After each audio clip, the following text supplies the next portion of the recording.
11e édition de Mémoire d'étoiles en ce moment à Bois d'Arcy. Bonsoir Philippe Lejeune. Vous êtes adjoint au maire de Bois d'Arcy en charge de la culture et bonsoir à Claire Duval, chargée de l'action culturelle pour la mairie de Bois d'Arcy. Mémoire d'étoiles, c'est plus d'une vingtaine de projections sur 15 jours avec également des animations, des spectacles. Pourquoi avoir souhaité installer ce rendez-vous à Bois d'Arcy au milieu de tous les autres rendez-vous du cinéma qui peuvent exister à travers la France? C'est une vieille histoire. C'est-à-dire que Bois d'Arcy, on a le plaisir et l'honneur d'accueillir les archives du film. Et donc, on avait pris contact avec eux il y a quelques années. On avait eu de bons retours. Et puis, on attendait d'avoir une salle de spectacle, et donc avec un cinéma. Mais l'idée du festival existait déjà. On savait qu'on voulait faire en tout cas un cinéma et un événement autour du cinéma. Simplement, au départ, on attendait d'avoir une salle. Et puis finalement, on s'est lancé, Même sur la salle, parce que la vraie salle pour accueillir le festival a été inaugurée l'an dernier. Voilà, c'est ça, c'est la deuxième année. Donc sur 11 ans, c'est la deuxième année où vous pouvez bénéficier de cet équipement. C'est-à-dire qu'on a eu le culot de lancer un festival de cinéma sans cinéma, quoi. Donc au départ, c'était la première année, en 2002, c'était en plein air. Et puis après, on a fait des séances dans le vieux centre culturel de Bois d'Arcy avec un projecteur dans la salle. Donc il a fallu faire une cabine pour isoler le bruit. Enfin, isoler en tout cas les spectateurs du bruit. Et après on a été accueillis à la MJC quand ils ont eu leur équipement. C'était déjà un petit peu plus confortable. Et puis là, depuis 2 ans, comme vous le disiez, on a maintenant un bel équipement et voilà. Il y a quand même encore des séances en plein air, oui, malgré tout. On va parler du programme tout à l'heure. Vous mentionnez les archives du film français qui sont installées sur la commune. Bien sûr, elles participent à ce rendez-vous. Elles organisent le 4 juillet leur carte blanche. C'est ça. Voilà, on peut évoquer ce rendez-vous. On va regarder de toute façon le reste de la programmation déjà, mais on peut dire que c'est un succès pour vous. 11 éditions, festival qui aujourd'hui dépasse le cadre de la commune. Fontenay, Saint-Cyr-l'École font partie des partenaires aussi aujourd'hui. Vous avez étendu le festival. Oui, tout à fait. Depuis 2007, en fait, on travaille en lien avec les villes de Fontenay et Saint-Cyr. Donc le principe, c'était de délocaliser, entre guillemets, certaines séances chez eux, voilà, puisque on s'est rendu compte que nos publics étaient sensiblement les mêmes, ou en tout cas se brassaient. Donc c'était pour contribuer, voilà, aussi au rayonnement de la manifestation. Et puis, depuis cette année, nous bénéficions également du soutien de la communauté d'agglomération de Versailles-Grand Parc, qui a choisi, dans le cadre de sa politique culturelle, puisque la culture est une compétence qui est partiellement transféré et tout de suite limité. Voilà, le projet a été défini autour des écoles de musique, mais la communauté d'agglo a tout de même souhaité promouvoir 3 événements sur le territoire de VGP. Et donc, en bénéficie le Mois Molière de Versailles, le Festival international de la bande dessinée de Buc et donc le Festival Mémoire d'étoiles de Bois d'Arcy.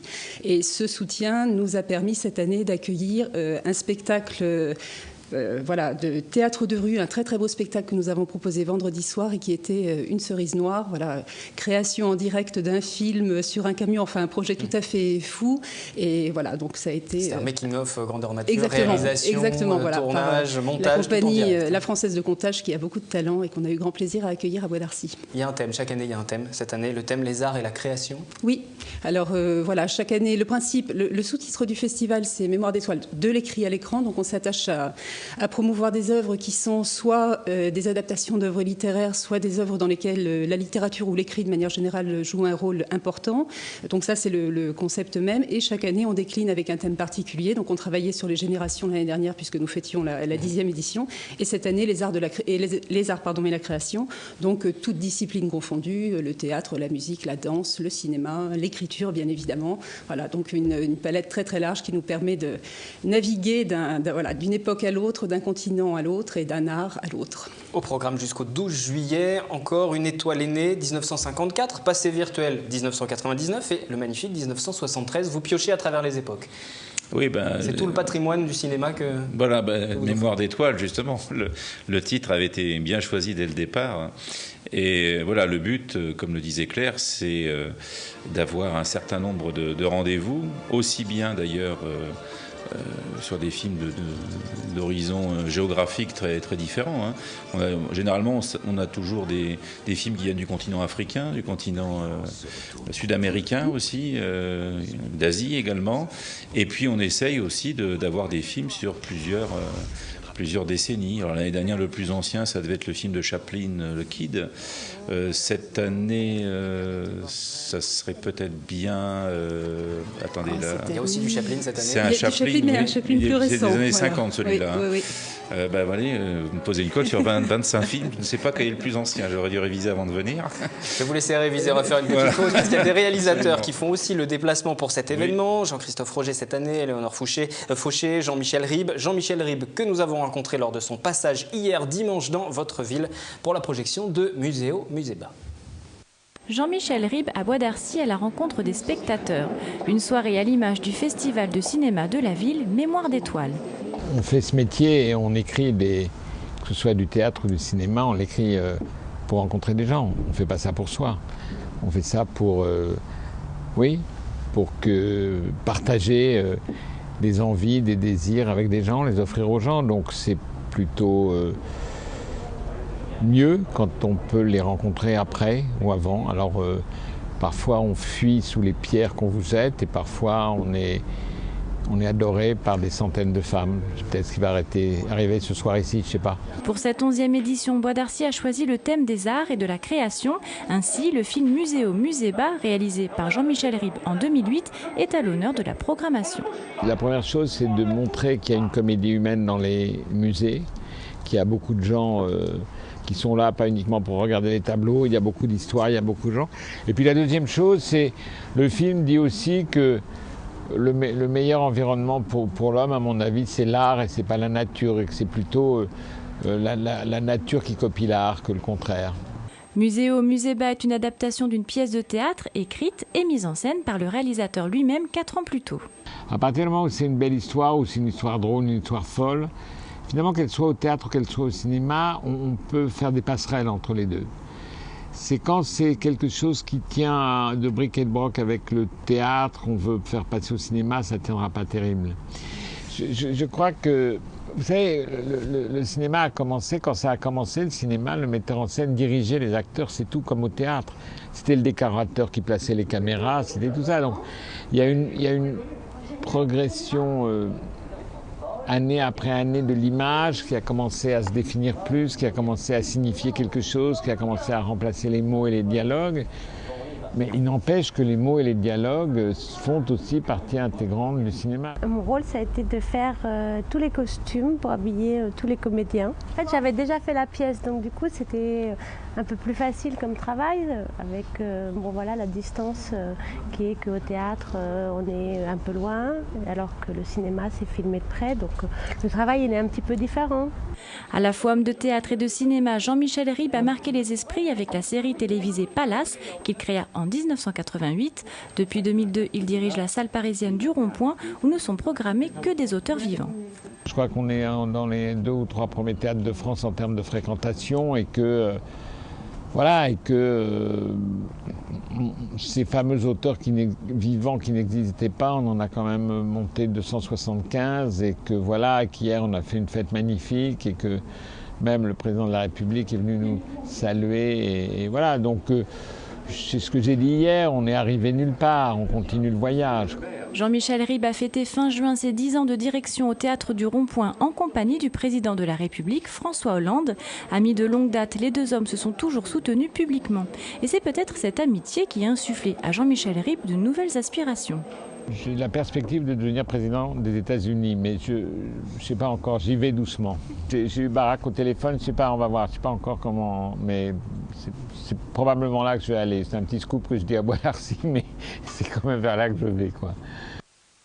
Voilà pour ce scoop à Bois d'Arcy de Jean-Michel Ribes, qui était donc l'invité du festival Mémoire d'étoiles, festival qui se poursuit jusqu'au 12 juillet. D'autres réalisateurs vont encore faire le déplacement. Et puis c'est important de le dire, vous impliquez l'ensemble de la ville. Vous avez beaucoup de partenaires. L'école de musique aussi, par exemple, participera le 7 juillet pour une soirée festive sous les étoiles. Oui, alors ça c'est la 3 ou 4e année. Oui. Et en fait, on propose aux gens de venir, on leur met à disposition le matériel, on offre l'apéritif. Et puis donc on propose aux gens de venir avec leur viande, on installe des barbecues. Et l'école de musique fait un concert de musique de film, donc qui dure à peu près 1 heure.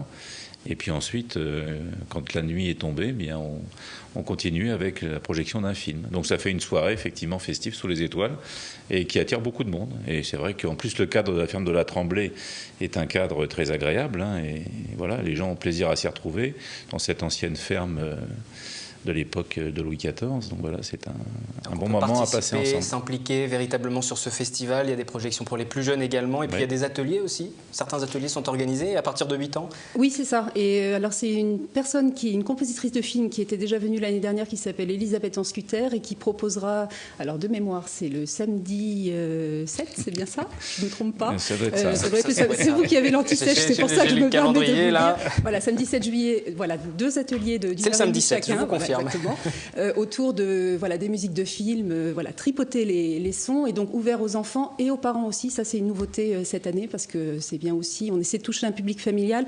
On le voit aussi, enfin de plus en plus, c'était déjà le cas, mais on le voit également dans la programmation, avec des films programmés le dimanche après-midi, un certain nombre de films d'animation, pour toucher le maximum de monde, et les familles en priorité, que tout le monde puisse. Et l'ensemble de la manifestation est gratuite.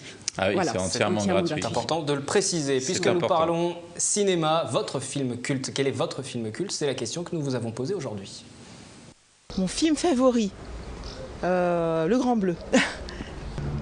Le Parrain, je dirais. Top Gun. Très vieux film, mais très bon film, avec un acteur qui a beaucoup changé et que je préfère avant. Moi, je dirais Le Dernier des Mohicans. Humphrey Bogart, The African Queen. The African Queen, Humphrey Bogart. Je dirais bien Shrek à cause de mon petit-fils. Bagdad Café. Apocalypse Now, de Kubrick. Pardon, j'ai confondu. Full Metal Jacket, qui sont 2 films sur le Vietnam.